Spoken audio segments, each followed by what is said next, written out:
This podcast is sponsored by nobody. Hey dudes, welcome to Splat from the Past, the only 80s themed horror and sci-fi show where things can get totally radical. Now today, I will be welcoming a gorgeous, talented actress. Her name is Ava Lazar. You may remember her. She was one of Spicoli's dream girls in his surf contest fantasy sequence in Fast Times at Ridgemont High. She was also one of the dancing girls at the club in Scarface, which is celebrating its 40th anniversary. She'll be my first guest from that movie. She was also in Night Shift, Rocky 2, Death Wish 2. She was on a lot of great TV shows. Chips, The A-Team, Fantasy Island, Riptide, Beauty and the Beast, a lot of great shows, and we'll be talking about all that stuff today. She's also a life coach. She has a organization, I guess it's an organization called Defining Lives, and we're going to talk about all of that stuff, and I cannot wait. It's going to be a great conversation. It's been a long time coming. I reached out to her last year, and we'll see what takes it from. We'll take it from there. So yeah, here is my interview with Ava Lazar. So, going back in time, did you gravitate toward acting early on in your childhood? I did some acting. I did a lot of plays in Germany, and it was children's productions, but in Germany it was pretty fun, and so I guess that was part of it. I also used to listen to fairy tale records in my room and act out all the characters. So I guess that was a precursor.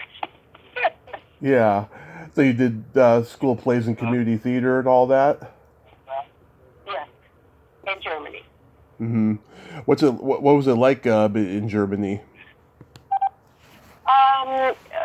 I think the education is better there. It was, at least at that time. And so it was pretty rigorous. I used to walk to school with a little school bag on my shoulders, and lots of materials inside. And I loved school. That's really all I remember. I don't remember a lot of it, but I was excited to go to school, so. Yeah. So after high school, did you attend college? I did.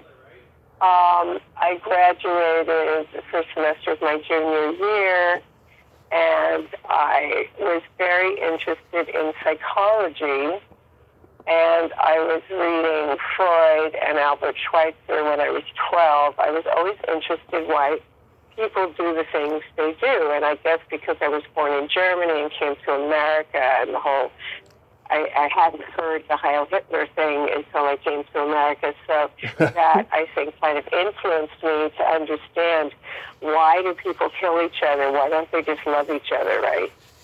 Yeah, I don't understand it. I really don't. I guess it's a trust issue, maybe. So did you study acting while you were in college? No. I was planning to be a traditional psychologist, and I went to junior college to finish up my high school degree. Oh my goodness, now there's a phone ringing. Sorry about that. Uh-huh. You can edit that out though, right? I keep stuff like that in. Oh, okay. That phone usually never rings, so there's some little fairies in here, Yeah. interceding. I don't know. It's kind of a fun thing, but it's part of life, right? Right. Yeah.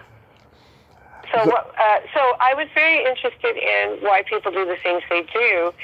I started on that track, but when I moved to Los Angeles, I had grown up in the clothing business. My mother ran clothing stores, so I started working at a very young age. Mm-hmm.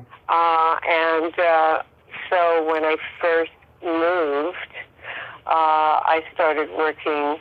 Well, no, initially I worked actually for an entertainment accounting firm, a very large firm called David Capel and Company, and they represented Marlo Thomas and Steve McQueen and all these things, and I was their receptionist.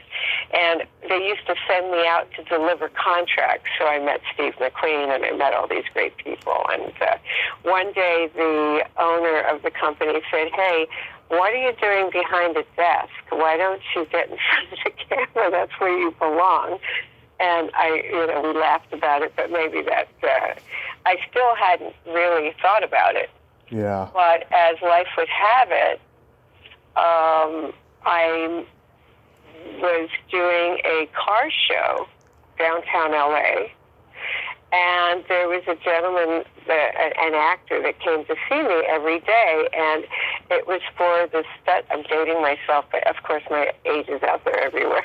Yeah. Thanks to IMDb. He was kind of a cowboy and very cute, and he wanted to take me out, and he was very charmed because the people from the car company decided it would be great if I did it with a German accent. And as you can hear, I don't have an accent.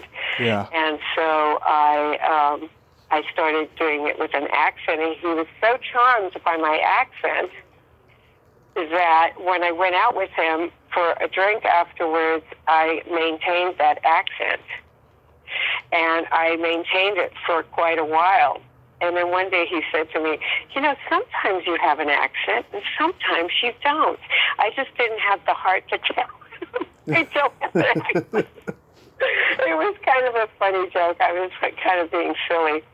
But he was the one who sent me. He said, you should go to this acting class. And he sent me to one of the top people in L.A. Mm-hmm. I'm not remembering the last name. His name was Alan.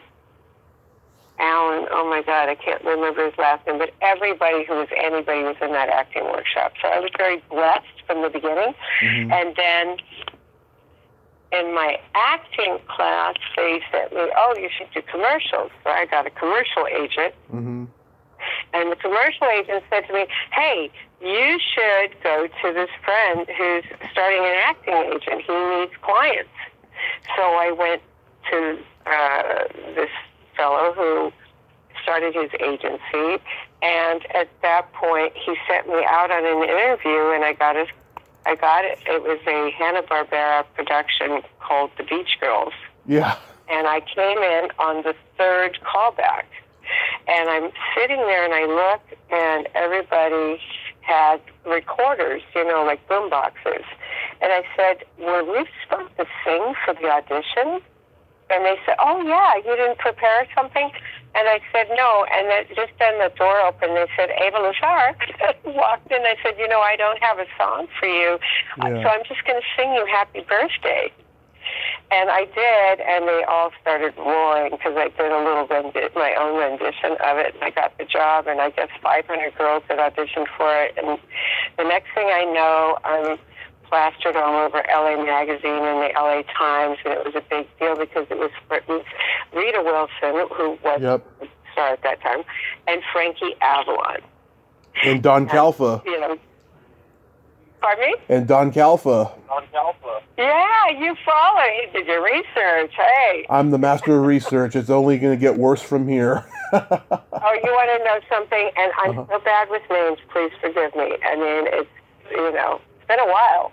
I know them all. Yeah, how wonderful. Yeah, there was a teen sex comedy movie called The Beach Girls that came out in 1982, and when I saw that there was a TV movie called The Beach Girls in 77, I couldn't believe it. And you want to know something funny? Okay, so I became friends with Rita Wilson, and I met Rita and Tom Hanks many years later. And Rita was really supportive and very sweet. And she said, don't ever give up on your dreams. And she had just gotten together with Tom, I think, in recent times. And she was just as enthusiastic as she was when we were doing the show. And she was very bright-eyed and bushy-tailed. It was great. It's so exciting. We shot in Malibu and I think that area, but it was a very exclusive area. Yeah. And like a kind of private beach. And many years later, Mm-hmm. when I was married, we ran into an oh my God, what agency was he with? One of the top agencies. William Morris? The name that. William Morris, Mm-hmm. exactly. And Stein, what was his first name? I know a lot of Steins. So anyway, his wife, Erin Stein is her name, and she said, "Oh my God, I saw you the other night." I said, "Really?" She said, "Yeah, we were with people, and Rita and Tom and everybody. They were having a dinner party, and they said, let's show the 10 most embarrassing moments in our career." And she pulled the clip from the Beach Girls. And then, running down the stairs, a pool with my hand going, "Is Annette here too?" It was very silly. I never saw it, actually. Isn't that funny? Yeah, never saw it either. Hopefully someday I'll get to see it on YouTube. It came and went, but it was supposed to be a new hit series because it was the first time they were trying to copy Charlie's Angels and have us singing and dancing on the beach and stuff, but it just didn't fly. But it was a lot of fun. Then you guest starred on Fantasy Island. How was that experience? That was my first job after that. And I really, I kind of, some of that in the very beginning was kind of like a dream. It was a bubble.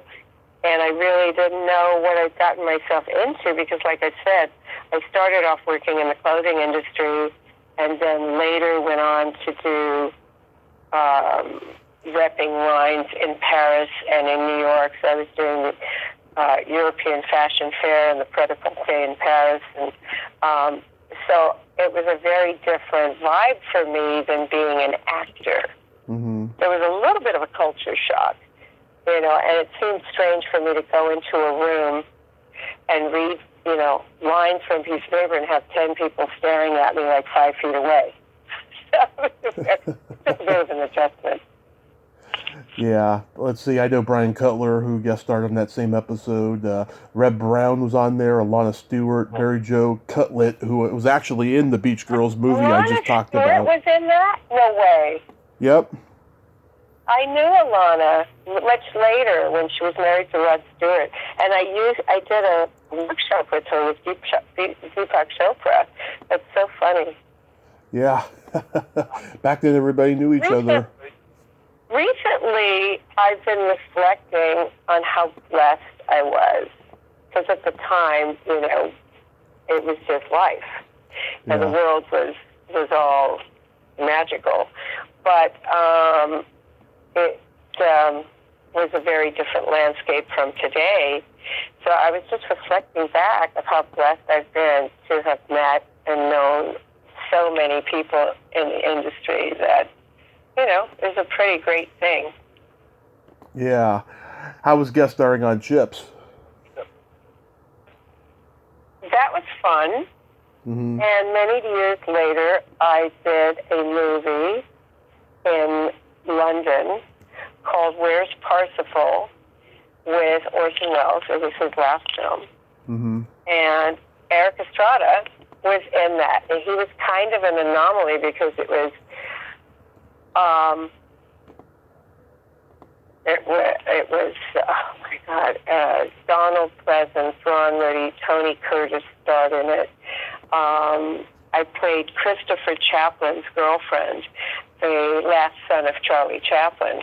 And I never saw that film until recently because it was never released in the theaters. Right. It was written by Berta Dominguez, who was the wife of Alexander Salkind, who did all the Superman movies. Yep. And he had passed away, and his son Ilya was producing it. And they hired, though, a director who was actually a painter, because Berta was an artist, and she lived in La Coupole in Paris, in one of these great apartments where they shot Last Tango in Paris. And it was all very bizarre and magical and fun and very exciting. And then I never manage to see the film until it came out on, I found it on IMDb, and I forget now, you can buy it or rent it or whatever. But I had never seen it all those years. You got to be It happens. Huh? I'm sorry? You got to be in Rocky 2. That must have been amazing working with Stallone. That was really great, too, and there's a little story behind that. I had gone in to audition for Paradise Alley, and Sylvester said to me, look, I like you. You're too young for the role in the film, but I'm getting ready to do Rocky 2. I had met him when he was running around Universal Studios carrying his script, and off the block. And he was so sweet, and we had a long conversation then, so he remembered me. He said, I really want you to come back in. I want to find a part for you. I know, we're going to have Talia Shire starring again. There aren't a lot of women in it, but we'll find something for you. So that's what he did. He called me in, and he said, look, which part do you want to play? I don't know, there aren't a lot of speaking parts. And I said, well, I want to be in a scene with you. And he said, okay, there's a commercial in the film for, where he gets put down and humiliated and blah, blah. And so and one of the girls in that scene, and my role was the White Huntress. And then he had me doing some of the ringside girls, too. So he put me in a few different things there. But I thought it was very sweet, and that he did that he asked me personally what I wanted to do. Yeah, I mean, the first one is one of my favorite movies of all time, and it's got a timeless, message to it, yeah. and also too. Isn't it more poignant today than it was even then? I mean, it's just really a great script. It's a great story. Yeah, and it's also a metaphor to Stallone's own success, because for years people told him he was ugly and that he couldn't act and all this stuff, and he defied the odds. He had a big heart. His heart was always in the right place. And then later on, people said, oh, he's had too much facial work done. And actually, that's not what happened. He got this virus that inhibits the movement on one side of your face. Right. And it starts to cause the face to collapse. And I had a friend who was giving him, he went to all these doctors and they didn't do anything. And she was using crystals to massage his face. And she started getting it to reconstitute his muscles, because the muscles had completely, collapsed. So, yeah, he's been through quite a lot. He's quite a character, and a lot of the time he was completely misread, as many people are. Right. Tell me about Dynasty. You did 2 episodes?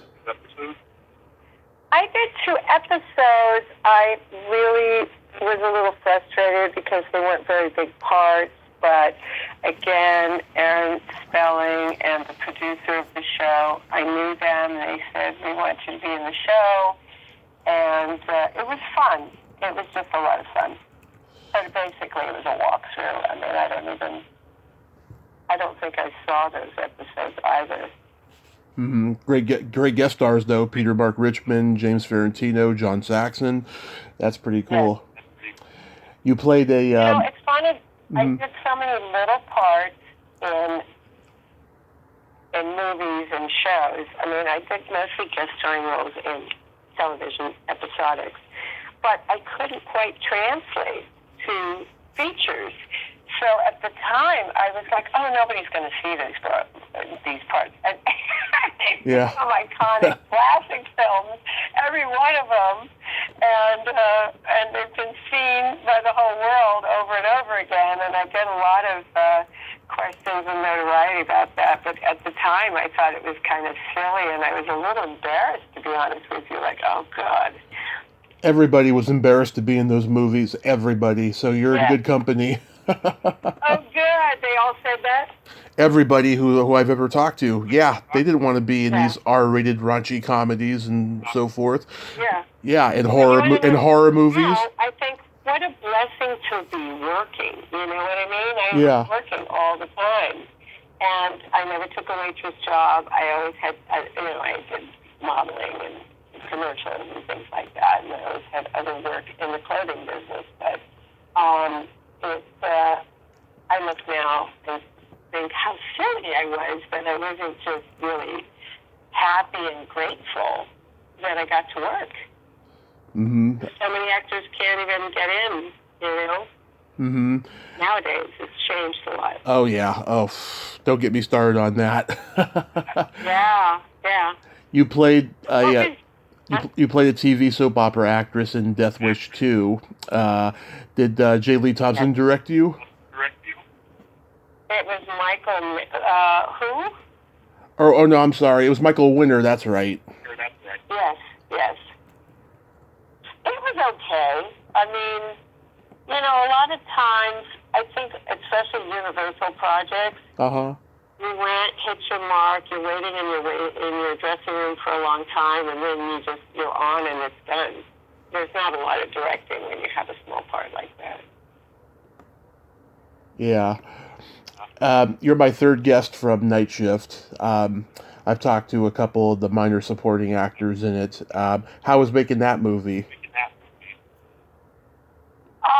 Night Shift was a trip.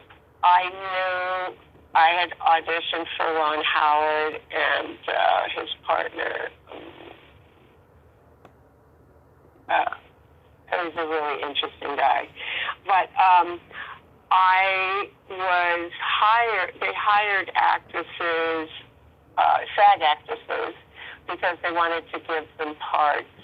And it was, you know, it was fun. I mean, it was a very different kind of thing. And I think the girls all had a bit of camaraderie, but it was a little strange. It was Ron Howard's first major studio film. He had done a couple for Roger Corman, and Michael Keaton became a star. Henry Winkler was still the Fonz, and he was trying to break out of that. Yes. You know, it's an interesting dynamic. And I have to tell you a little secret. One of the deals was, okay, you may have to do something topless. Mm-hmm. And I agreed. I mean, I was born in Europe, and in Europe, in those days, on the beach, most women didn't wear bathing suit tops, right? Yeah. I didn't really think it was a big deal. However, then I started thinking about it. Millions of people are going to see this film, and I don't want my parents to see me on screen like that, right? Right. And especially in a little role like that. I mean, we were playing prostitutes, so, and that was part of the fun of the movie and all that. But it came time to do the scene, and I'm in boots up to my thighs, and I've got this big feather fan. And I'm standing there with the fan, and I'm holding the fan very close to my chest. And Bob said to me, listen, you've got to put the fan and fan it. We're going to take one more take. If you don't do it. He got really mad at me, and I was like, oh my God, I was mortified. But I was so scared. And when I went to the screening, I wasn't in that scene. I was so grateful because I was so scared. Like, oh my God, I'm going to look like a fool. Oh, It's really how we blow things up in our heads, you know what I mean? But also, in those days, there was no, like, Me Too, blah, blah, blah. I mean, nobody was inappropriate in the film at all. And Ron was great. He's a great director, and I have a lot of respect for them and his company and all the things that he went on to do. But, you know, it's the naivete of not knowing what you don't know, and a lot of times agents don't really run through stuff with you and say, are you sure you want to do this? You know, until you become a star, then people start, you know, chiming in. You have to have a body double or this, that, and the other thing. But, you know, a lot of times young women got taken advantage of because they didn't know what they were signing or agreed to do. You know what I mean? You erase it once it's on celluloid. Yeah. Oh, I felt very blessed. There's a lot of who's who in this movie as far as call girls go. There's Jade Barrymore, Ola Ray from Michael Jackson's Thriller, Robin Young from that one James Bond movie. I'm trying to get her on here. She just had a surgery recently. And Cassandra Gava from Conan. She was gorgeous. Yeah, I know. And I went up for that part too. She Oh, got yeah. it. I didn't. I was pissed. Oh, I don't think she would have had a problem going We topless. became friends. And she was perfect for the role. She really was great. Yeah, she was beautiful. Yeah. You're my fifth guest from Fast Times at Ridgemont High. I just love this movie. Oh, wow. Yeah. How did you get to be a playmate in Spicoli's dream? Okay, well, that, again, was an anomaly. I got a call from my agent. A girl dropped out. Mhm. Would you go and do this? It's not a speaking part. So, but just, it would be great for you to work with Amy Heckerling, and it'd be a lot of fun. I said, sure. They had me bring my own bikini, which was teeny tiny. And I look at that now, and I'm thinking, oh, my God, I've got shoes on, high heels. And we just camped it up. We had fun. And he was great. I had no idea who he was, Sean Penn, speaking about. And, in fact, he ran out after me and wanted to go on a date. And I looked at him and I went, no, thank you. Sorry, I have a boyfriend. And then he started dating Madonna right after that. It was so funny. Yeah. But, I mean, I heard that he refused to be called Sean the entire production, and that he had to be Spicoli like 24/7. oh, yeah. Yeah, he camped it up and he wore the hair and all that. It was quite over the top. And I really didn't quite understand. I mean, she didn't really do, her career didn't really blossom quite the way we thought it would at the time. But she was wonderful. She was really great. And it was a lot of fun. And again, years later, they wanted to use that clip for a blockbuster advertisement, and they wanted to pay us a nice chunk of money. Uh-huh. But Sean nixed that because he didn't allow anybody to use his likeness in any kind of commercial venue, so, which I kind of respect. But then I heard from a friend that on the Universal tour, they were showing that clip in the tour bus that goes around the studio. Oh, of course. Yeah, I mean, even I went on the Universal tour back in the 90s.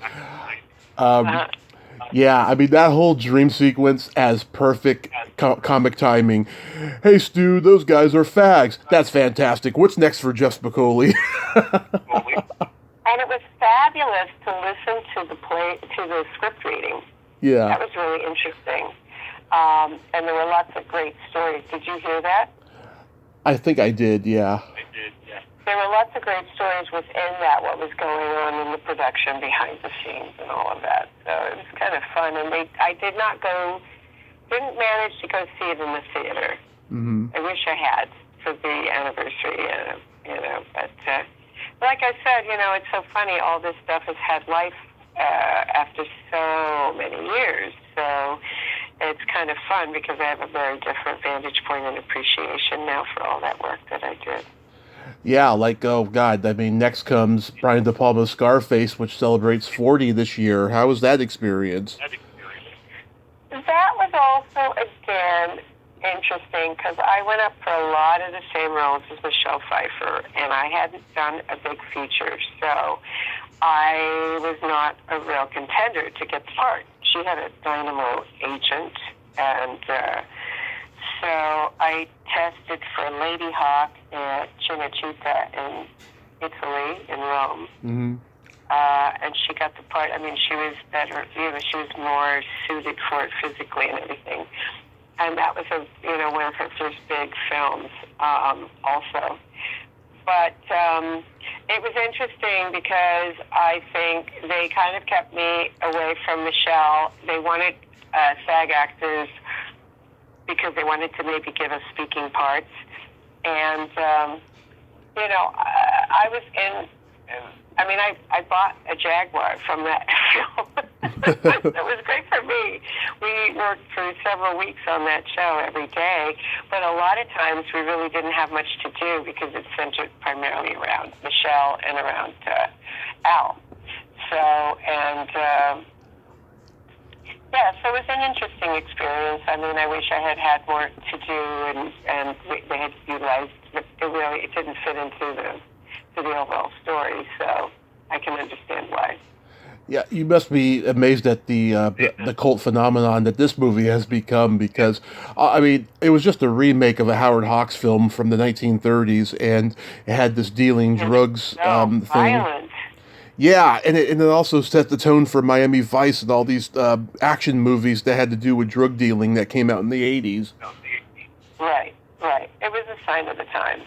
Yeah, everyone was doing It was, cocaine in the 80s. exactly. It was we've been a real drug culture, so that was part of the draw, I think.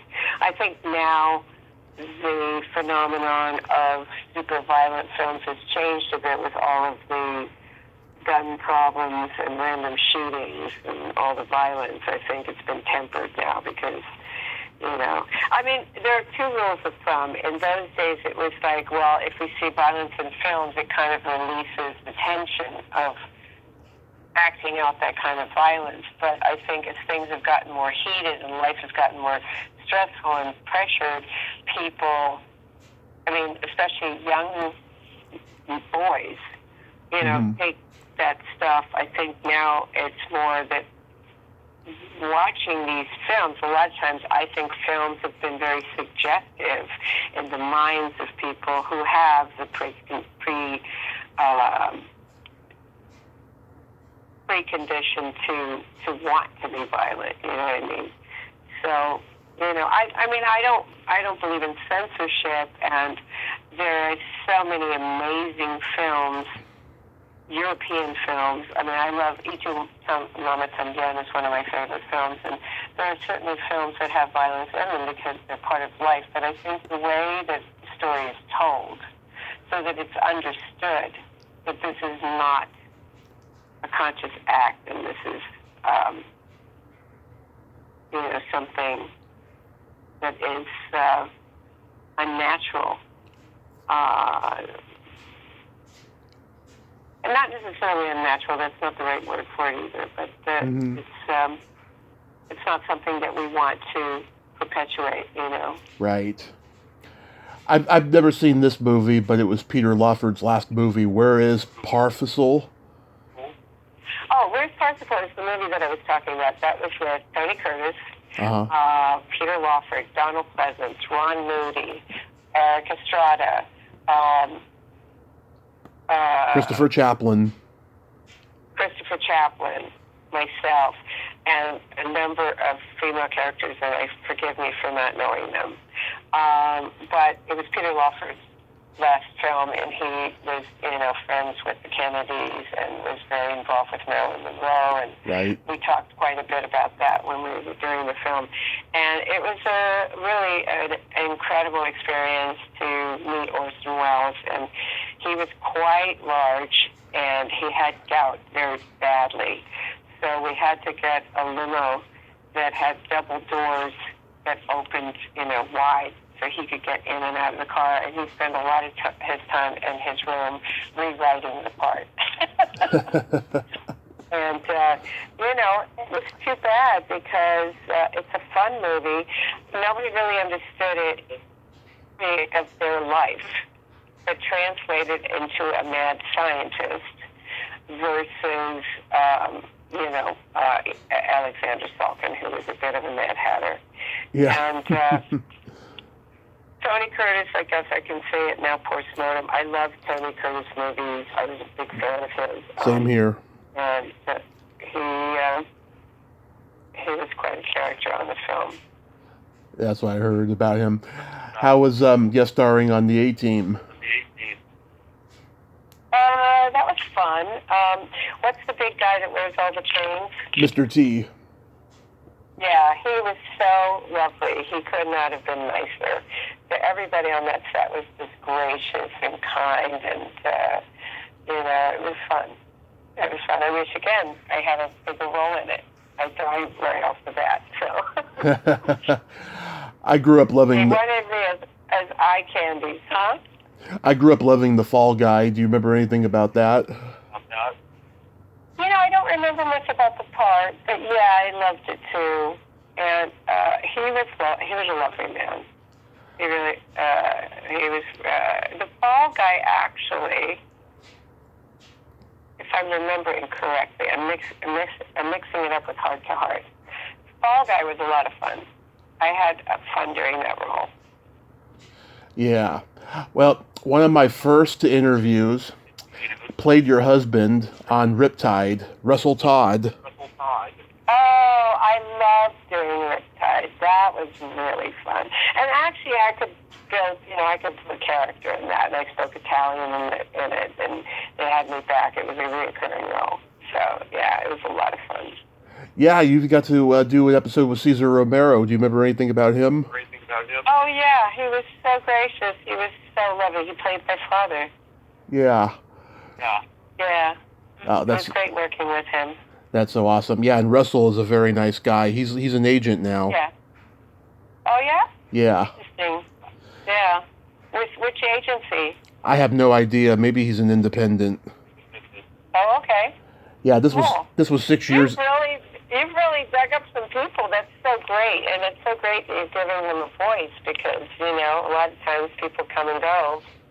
And, even name actors are, after a number of years, you start to forget the names and they start to fade away. And there's so much talent out there. And Go ahead. There's nothing like filmmaking. Absolutely nothing. It is such a magical experience, and just to be a part of a film and get to be on camera and get to be part of it. But my true passion really became producing. Yes. And I wish I had done more of it, but I plan to do something soon. And I'm kind of excited to re-engage in that because I realize that once I engage with that, I light up. Everything lights up because it's just such an amazing experience. I've done over 1,700 plus interviews the last 6 years, and I've found so many people who thought that they were forgotten. It's been a great thrill for me. And that is so cool. That is so cool, and your story is very cool too. And so, when did you start your podcast? May of 2017, and Russell, I think, was number 6 or something as far as interviews go. And people, and how did you get a hold of the people? You looked them up on IMDb and got a hold of their agents, or did you try to get all through social media? Maybe a handful of people have been through representation, but I've had some really horrific stories about representation, so I avoid it at all costs. But it's mostly from social media and like their website email and stuff like that. And I go to conventions, so I meet people at conventions too. Oh, very cool. Very cool, yeah. How was doing Beauty and the Beast? That was a really interesting role. I enjoyed that. I really enjoyed that. And Linda Hamilton was lovely to work with. She was very gracious, very supportive. And, she's another one that, it's too bad because I really liked her work. I thought she did some great work. But she was a really good actress. Did you work with Ren Woods in that episode?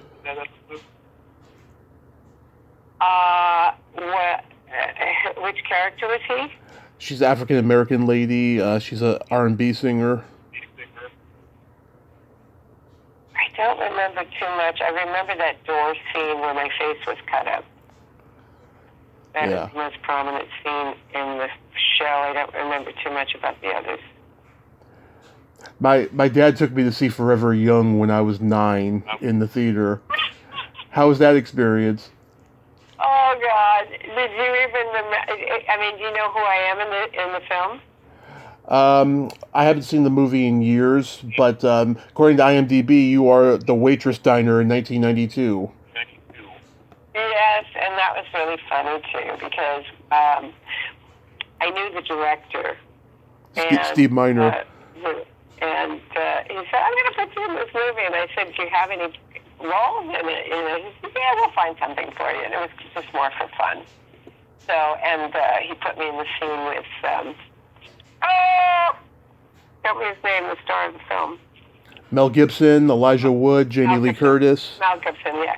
He was lovely. Mel Gibson was really nice and very gracious, and we laughed a lot behind the scenes. And and he made me feel really comfortable. But I think I said one line or something.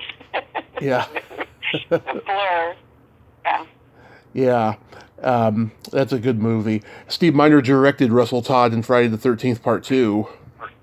Yeah, Steve Miner was the director, and he was lovely. Really great. Great guy.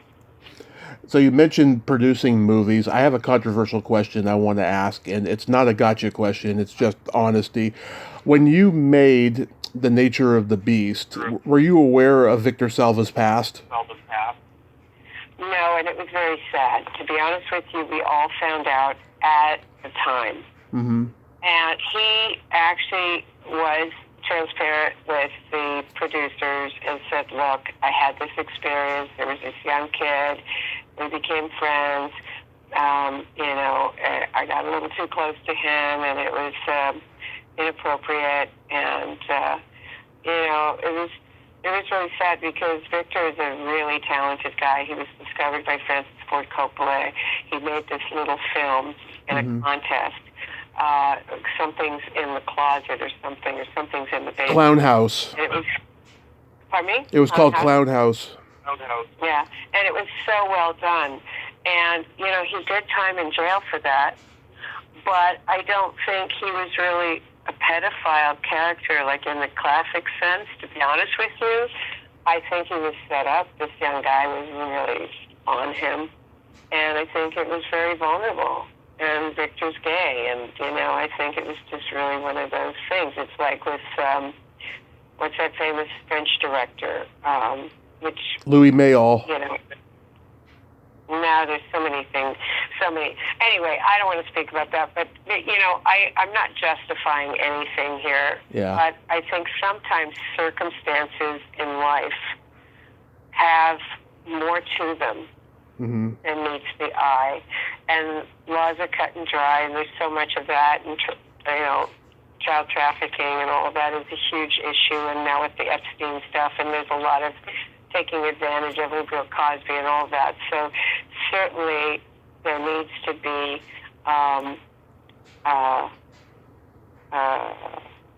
laws and things that protect people. But unfortunately, the laws end up not really protecting the innocent as much as they do persecuting everyone. And they're kind of cut and dry. And I don't think we're really addressing the psychological underpinnings of the pain and struggle that people go through with their own sexuality and their psychological well-being. And actually, that's something I'm addressing in my new documentary film because I'm very, very passionate about it. Yeah, I mean, I've talked to people who worked with him, and they said, it was never proven that he did anything, and it was unfair, and all that stuff. He admitted. The kid was underage. He was under 18. Ugh. He came after Victor and wanted to be his friend, and they were just friends. And then he got from what Victor said, he got very jealous, and he got very vindictive because Victor rejected him. The kid was very manipulative, but he did do time in jail, and that all came out when we made that film, and it was too bad because his career kind of stopped. But I heard he made another film, and he's back on track. I don't know. I'm out of the loop on that. But tell me about working with Eric and Eliza, because I know them both. They were lovely. Really lovely. Eric couldn't have been nicer. And Eliza was amazing. She's an amazing woman. Yeah. Eliza came on here one time, and then I had her come back on a second time, and she brought Eric with her, and I didn't know she was going to do it, and I had met them at a convention before. And so I'm asking her... What, Eric? Eric Roberts, yeah. Yeah, interesting. And Lance Hendrickson also was an amazing actor. Yeah. Amazing guy. Really lovely. Yeah. And her mother is a famous theater director, right? Her mother was like the first. Her mother was the first female TV writer. Oh, yes. Yeah. Lila Garrett. How about trafficking? The film that I produced? Yes. Well, that's another interesting story. I became very good friends with Joe Mignon. Yep. He did After Hours. That's one of my favorite Scorsese movies. I love that movie. He's very talented, and unfortunately, though, we spent a year on that film, and tell me the lead actress's name because you'll know it. I'm blanking. She was a friend. She was on this movie? In Trafficking, yes. Let me look it up. Shane Gaffog was her husband, and he's a very renowned... Oh, Martha Gayman? Yes. Martha Gayman's sister is a friend of mine, but unfortunately, they don't talk. I know. Yeah. And Martha's teaching acting, and I studied with... I met Martha through... let me think for a second. Mm-hmm. A famous acting coach who worked with Mickey Rourke and put Mickey Rourke on the map. Oh my God, she's so wonderful, and I can't believe I can't think of her name. Anyway, it'll come back to me when I... Carrie Snodgrass? No. Was it Mickey Rourke with Carrie Snodgrass at one point? As a manager? Or as dating or something? Or like, yeah, I'm blanking on it. Oh, wait. It almost came to me, and then it kind of floated out again. I see her face. She's amazing. She was one of the best teachers I ever had. Mm-hmm. She got very deep. She did dream therapy, and she had us write a letter to ourselves asking for a dream to reveal the underpinnings of the character, and it was really great. And what I loved, there are two people that I studied with. Daniel Mann, who was the director of... Come Back, Little Sheba? Yes, Little Sheba, and Playing for Time with Vanessa Redgrave, and The Rose Tattoo with Anna Mignani, and Gio Coppola was in my workshop. Oh, yes. A lot of directors. He had directors and writers and actors, and that just made a very interesting setting for really great work. And the other one was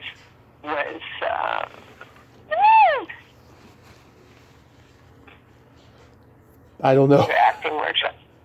It'll come back to me.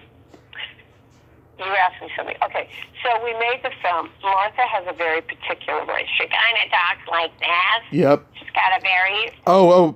Pleasant, her sister talks like that, too. Yeah, she's got a voice like that. They're from Connecticut. And the film actually was loosely based on The Apartment by the French director that got outcast in America. Mm-hmm. Because he also had a relationship with a very young girl. And I loved his work. He's one of my favorite directors.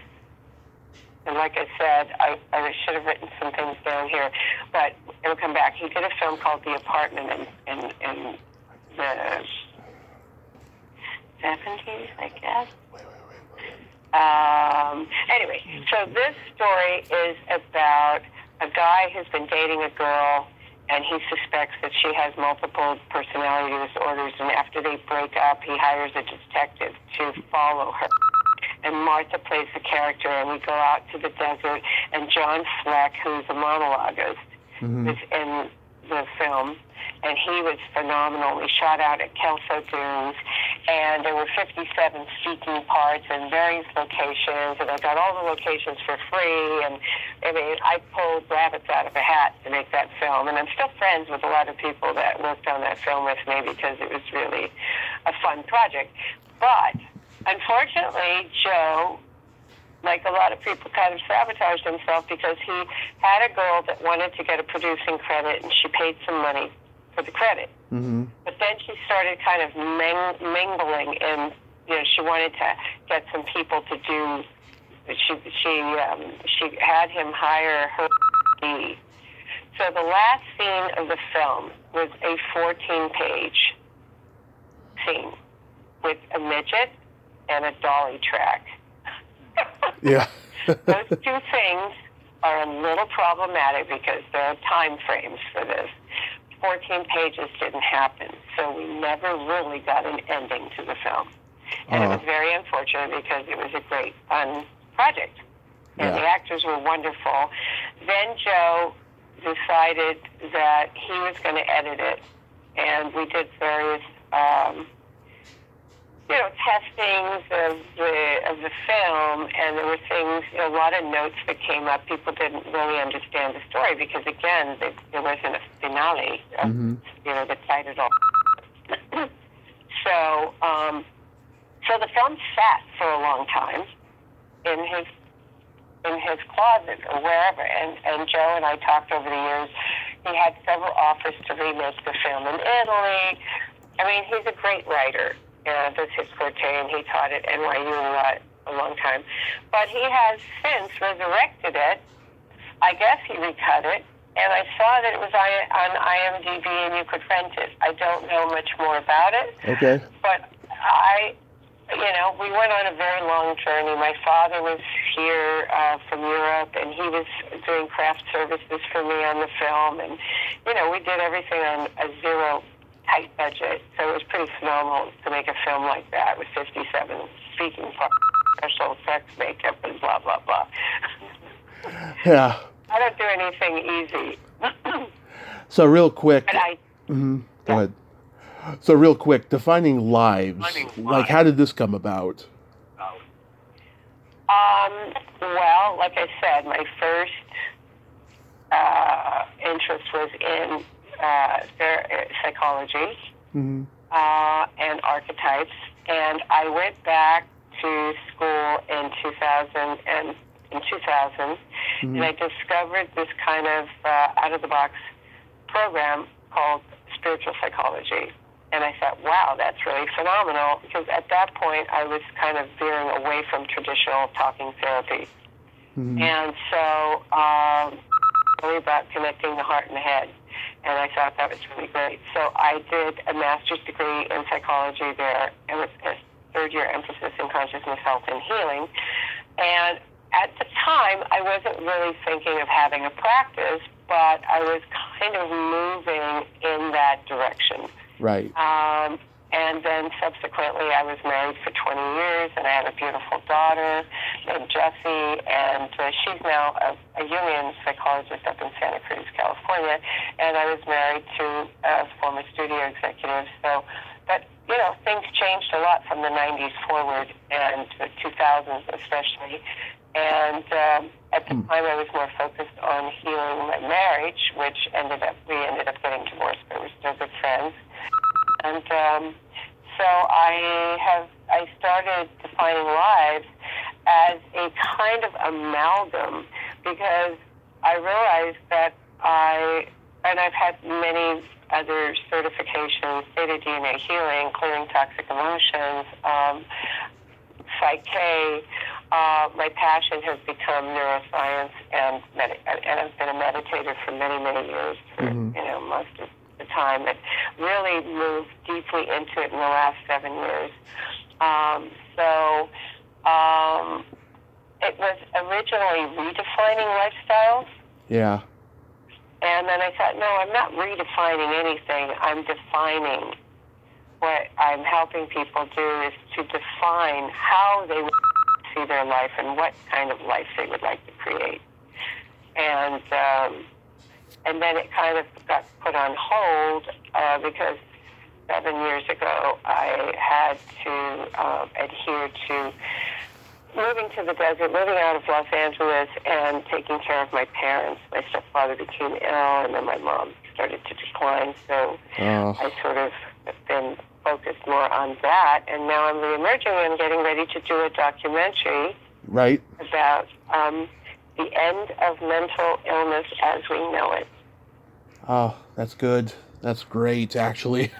I'm glad. I have 10 really amazing people: Bruce Lipton, epigenetist, Gabor Mate, renowned addiction, just a phenomenal human being.